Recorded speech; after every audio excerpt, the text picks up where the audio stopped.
आज हम शिव महापुराण के अध्याय 21 से 50 तक की पावन यात्रा करेंगे। पिछले भाग में हमने जाना कि कैसे महादेव ने सृष्टि को मोक्ष का मार्ग दिखाया। आज की कथा और भी रहस्यमयी है क्योंकि इसमें रुद्राक्ष की शक्ति और स्वयं ब्रह्मांड की उत्पत्ति का राज छिपा है।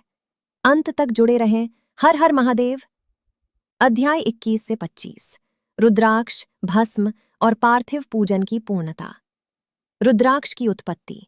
महादेव बताते हैं कि हजारों वर्षों की समाधि के बाद जब उन्होंने लोक कल्याण के लिए अपनी आंखें खोलीं तो उनके नेत्रों से अश्रु बिंदु गिरे। इन्हीं बूंदों से रुद्राक्ष के वृक्ष उत्पन्न हुए। रुद्राक्ष के प्रकार। एक मुखी, साक्षात शिव से लेकर 14 मुखी परम पद तक के रुद्राक्षों का महत्व बताया गया है। रुद्राक्ष धारण करने वाला साक्षात रुद्र का रूप बन जाता है। भस्म और त्रिपुंड।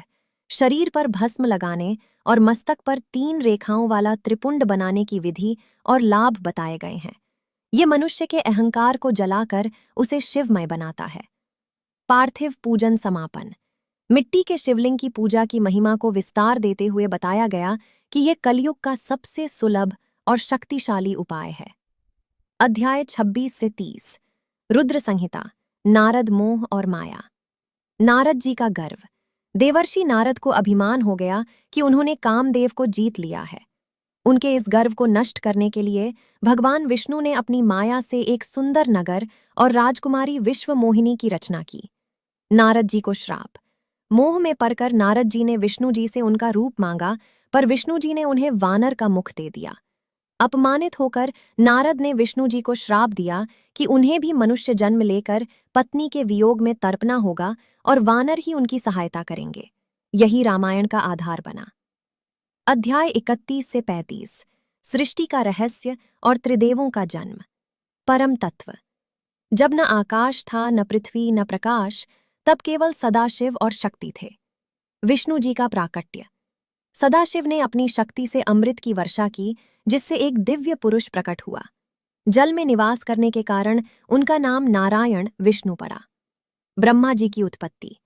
विष्णु जी की नाभि से एक दिव्य कमल निकला, जिस पर ब्रह्मा जी प्रकट हुए।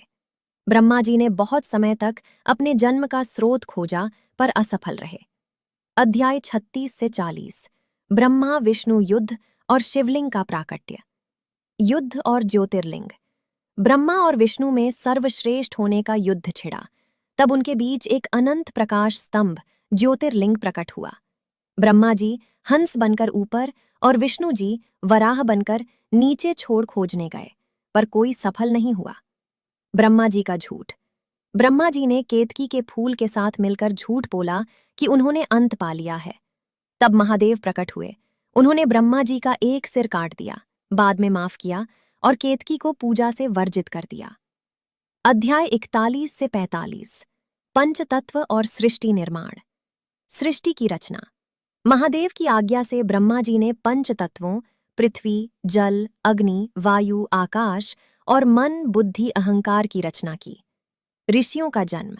ब्रह्मा जी ने अपने मानस पुत्रों मरीचि, अत्रि, अंगिरा, पुलस्त्य, पुलह, क्रतु, भृगु, वशिष्ठ, दक्ष और नारद को जन्म दिया।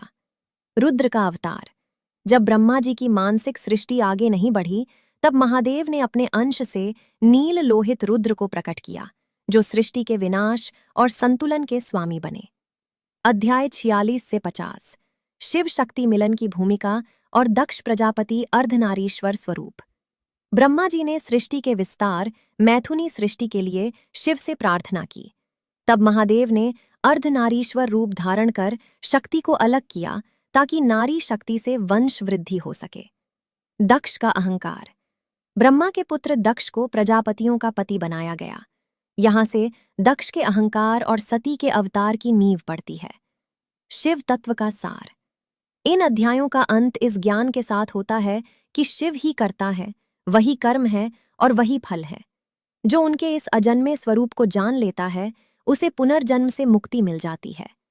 भक्तों, ये थे शिव महापुराण के अध्याय 21 से 50 का संपूर्ण निचोड़।